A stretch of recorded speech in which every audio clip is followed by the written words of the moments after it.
Make me feel this is a big problem. So why should they care about supporting women in STEM? Show like how big a deal this actually is and how much it's impacting America, but also the world. Hello, Emily, how are you? I'm going to have an honest moment with you. I'm actually feeling a little emotionally drained right now. So I'm out on the West Coast and I don't think I've seen the sun in about 10 days. So it looked dark outside, but like I saw that, was that your window? Mm-hmm. That's kind of what we're seeing right now. Yeah.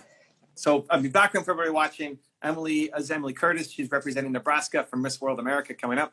And I'm here to kind of coach and help with her story. You went through the training. You saw me when we did our live session together. What? How can I help? What do you got? What's on your mind?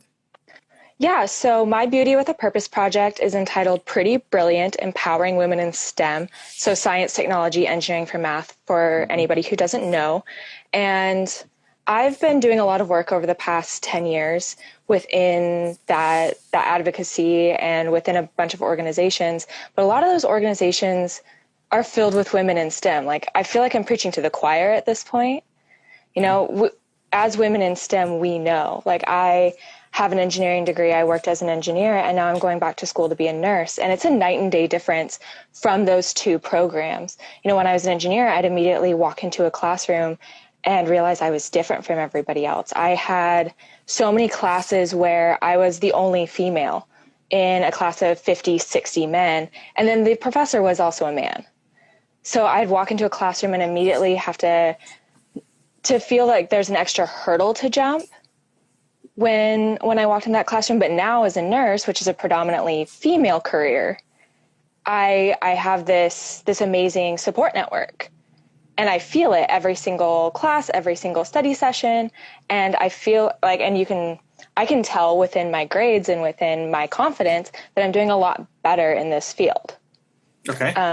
But I think I've been having a problem reaching people outside of STEM, because why should they care about this? They're not women in STEM. They're not even in STEM. So why should they care about supporting women in STEM?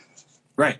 Well, so that's the question to answer. Like, why should people care? So this is great. So what's your answer to that question? Like, why should somebody care?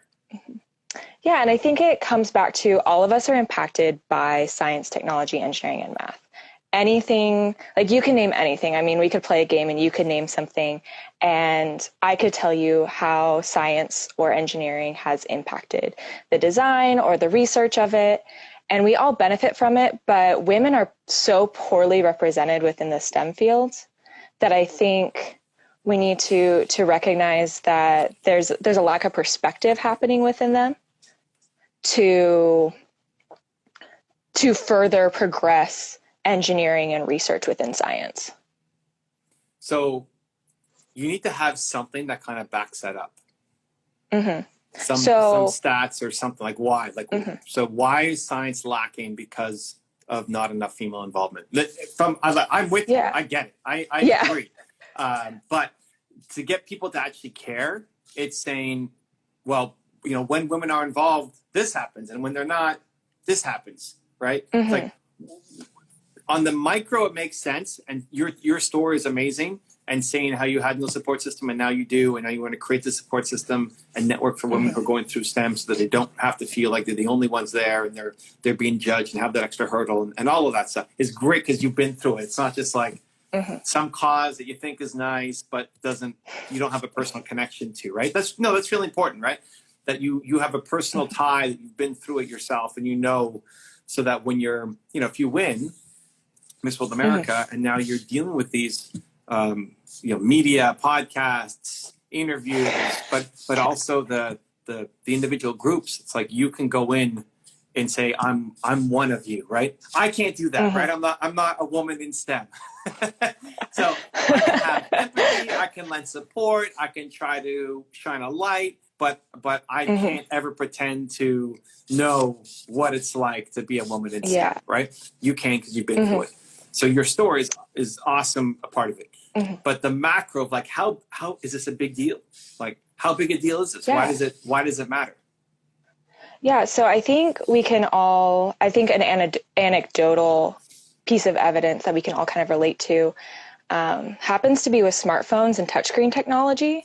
Okay. So when smartphones were actually first being developed, women had a hard time using the touchscreen because male engineers didn't anticipate acrylic nails or women having acrylic nails, or honestly, people having acrylic nails. It doesn't matter the gender.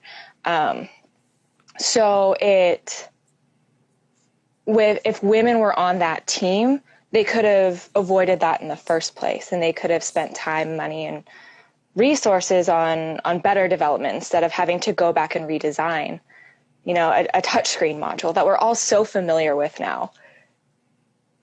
Yeah, I like it. And did I talk about the Mary Kay Ash story when I was doing the live training? Yeah, we spent a lot of time on women in tech just because that was an example given. That she was being overlooked for promotions and being overlooked in meetings because she was a woman, and finally she just had enough and said, no, I'm going to start my own company. And even then she had struggles because she was a woman with lawyers and whatever. Yeah, great. Well, she was invited to join the board of one of the companies, and they shut down every one of her ideas. And they said, "Oh, Mary Kay, you're just thinking like a woman." She was the only woman on the board, and just got shut down.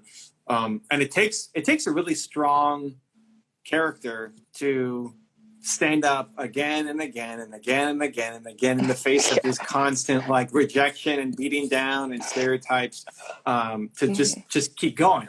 Most people would quit.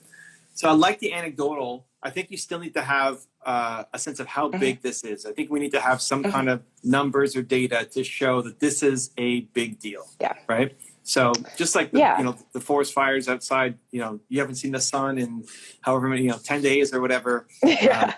You could show me that it's gray outside, and you could tell me your experience of being isolated and maybe lonely or depressed or whatever.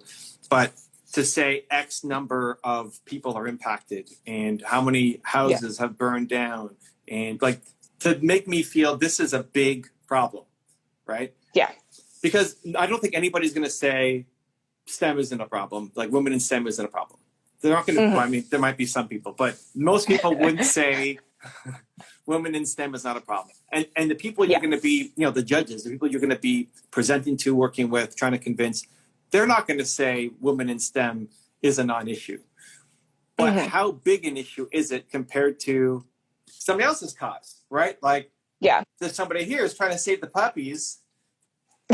Why should we care about women in STEM as being more important and more valid? And it's not putting down any other cause. It's just elevating yours.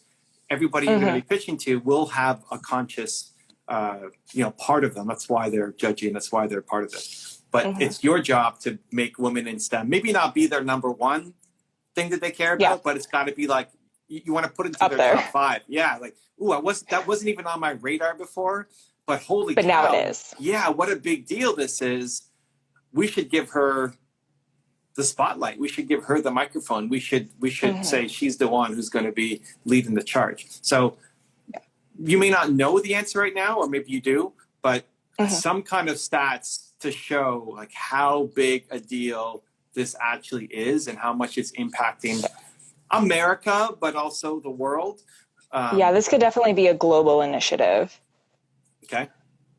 So, for the United States, I know that STEM industry is roughly 25 to 30% female, with different disciplines like mechanical engineering, physics, and computer science at or less than 10% female.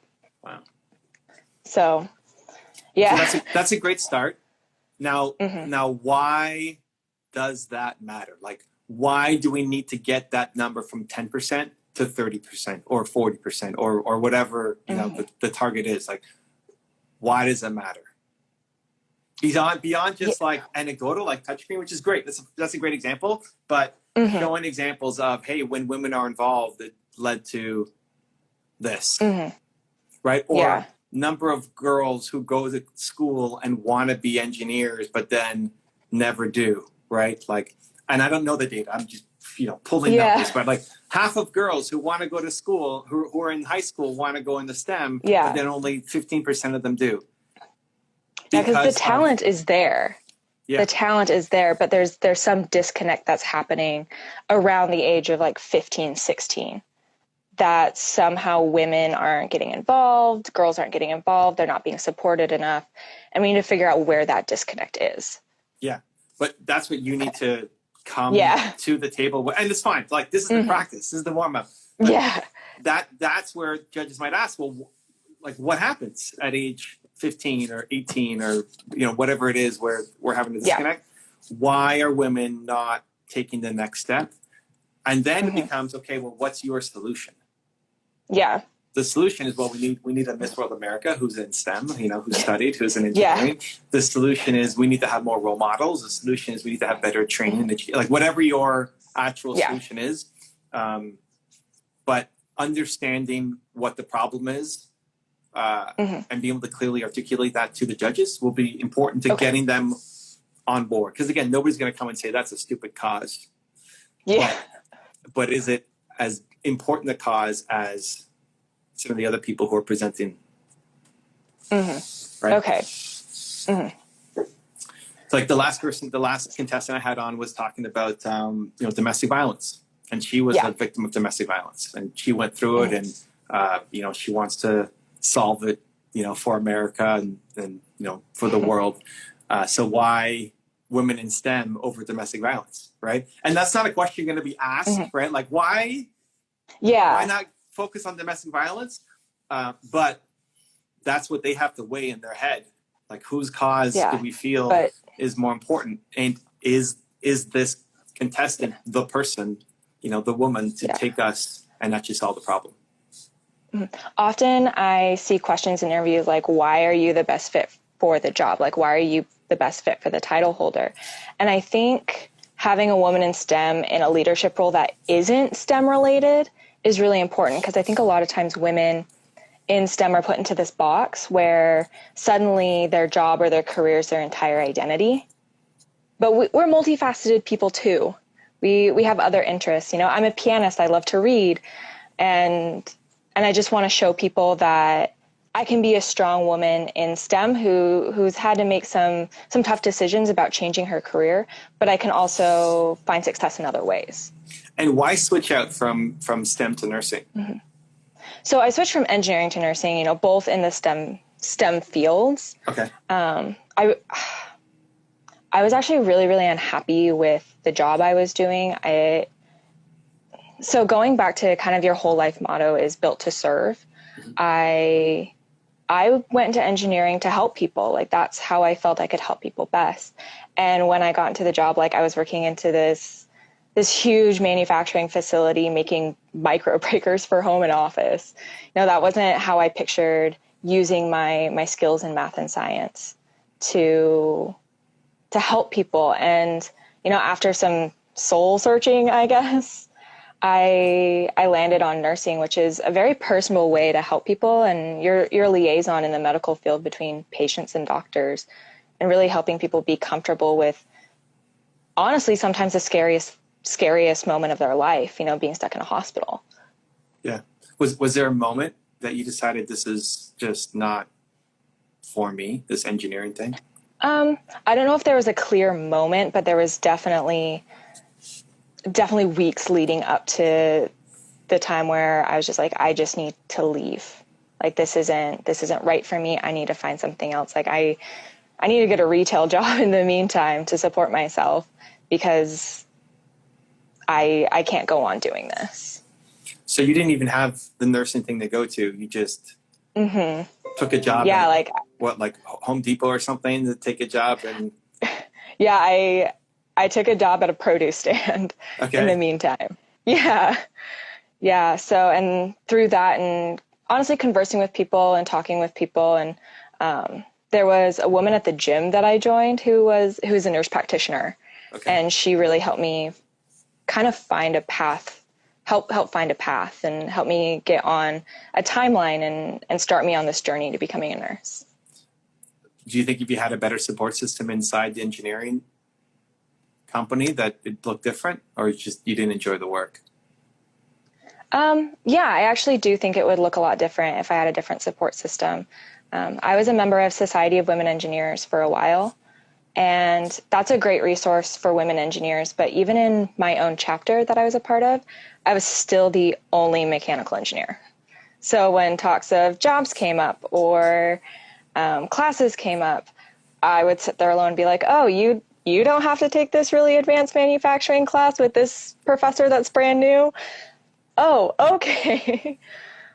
So I'd sit there in the corner again. And if I had that support system, I think I would have probably been more confident in myself to maybe stay in engineering, but do something in engineering that I preferred, like find a different job within engineering instead of leave it altogether. Because I have the skill, I have the talent. Right. Well, and the heart too, to try to make an impact and a difference, right? I mean, that's why you got into it, which is fantastic. A lot of people get into engineering just because they think they can make a lot of money, or because that's what their parents did or something, right? Without really even caring about the work they're doing or the people. So what is the solution? Is it like, how do you prevent other Emilys from getting into mechanical engineering or any of the niche ones, and not feeling isolated, lonely, with no system? Yeah, I think part of it, I've kind of in my head developed a multi-step solution. And I think a lot of it has to do with representation. Like, representation matters. And I think on a basic level, we all understand that. When I was growing up, I didn't really have a lot of women in STEM to look up to. So I turned to fictional characters. Like, this might be a little bit embarrassing to admit, but like I was obsessed. Like, I was obsessed with the TV show Bones in high school. Like, have you ever heard of it? Never heard of it, no. Okay, so the main character is this anthropologist named Temperance Brennan, and she's this scientist to the core, and like, I emulated her. Okay. I emulated her, and like, that's what I wanted to do. Like, I wanted to be a scientist like her. And I think it's really important that we have not only fictional characters to look up to, but real life role models. And then, so what are the multiple things that you said you had a multiple stage plan or whatever? Like, what are the 3 to 5 things? How many things are there that, like, in buckets? Yeah. So I have 4 buckets that I really want to pour into. And one of them is the representation. Okay. The second one is organizations that provide opportunity and support. So like Society of Women Engineers, like Girls Who Code, like Girls Inc. Yeah. To really be able to connect with them while they're young and keep mentoring them, keep mentoring girls and women as they grow up into high school, college, or even in their careers, to keep that system of support going. The third one is funding, which is often the hardest part, because a lot of people are like, well, I'm already tight on money, or I don't have any more resources to give to this. But being able to make sure that we're able to afford the higher education needed for a lot of STEM careers. And when it comes to the graduate level, research projects, funding for research.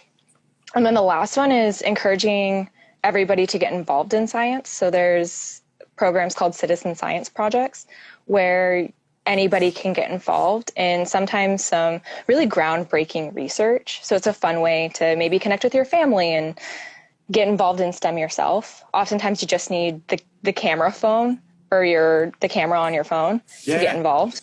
So what I would do is, I like it. I like that you thought it out. You've got a plan. When you're asked about it, I would say, well, there's 4 things that we need to do. Say the 4 things and just one sentence on each, and then just see where they want to go deeper into.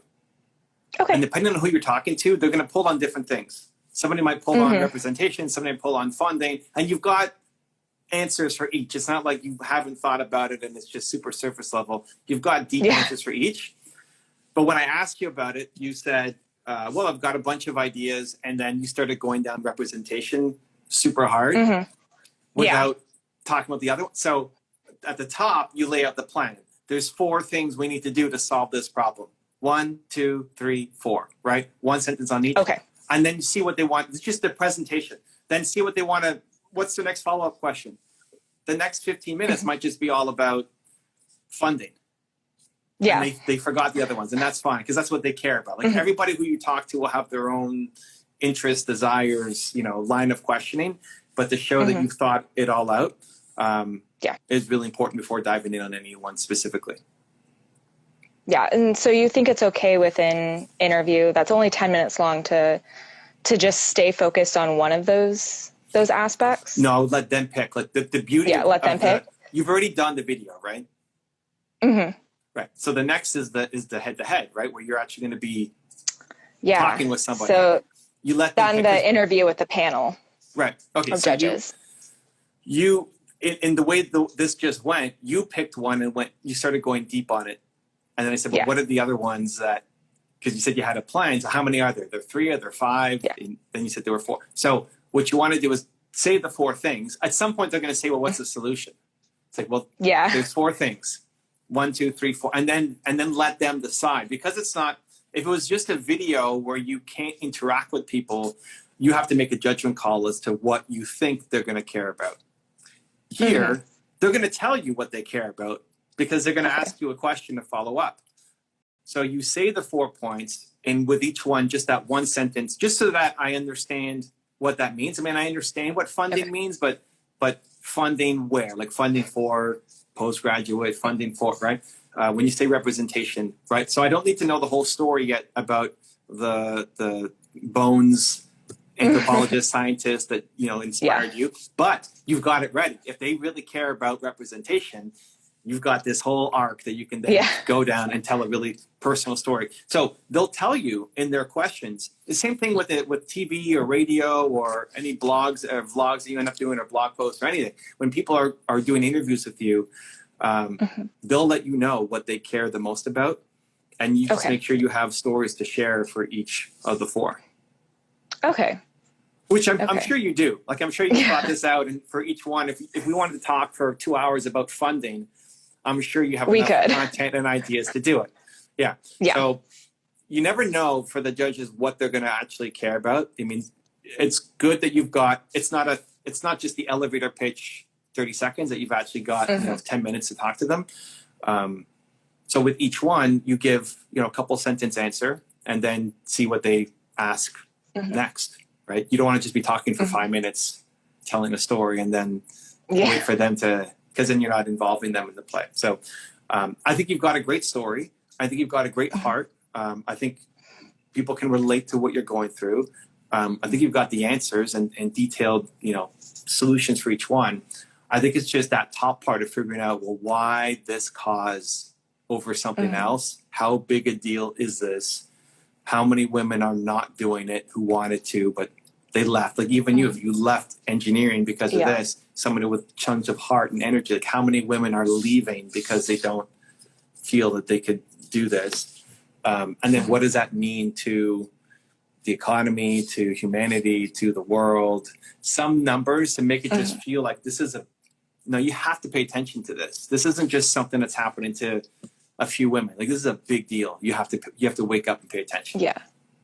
Because after that, you've got the rest of it figured out.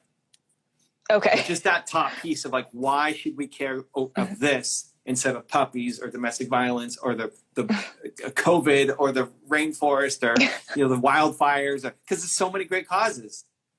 There are, and you're not trying to put any cause down. You're just trying to elevate yours and say, no, women in STEM is one of the top 3 things you have to be paying attention to right now. Yeah. Yeah. Cool. Well, I'm excited. Awesome. Good luck. Thank you. Thank you so much. I hope you feel a little bit better. I know it's kind of depressing and sad with everything going on there, with the smokes and all that. But, I appreciate you showing up honestly, authentically, and even how you led that, I think, was really beautiful. Instead of only just trying to be perfect all the time. And I think people will really connect with you, and I'm super excited to follow you in your journey. Thank you so much. Cool. All right. Good luck. We'll talk to you soon. If you want to see another awesome one-on-one I did with an entrepreneur just like you, check out the video right there next to me. I think you'll enjoy it. Continue to believe, and I'll see you there.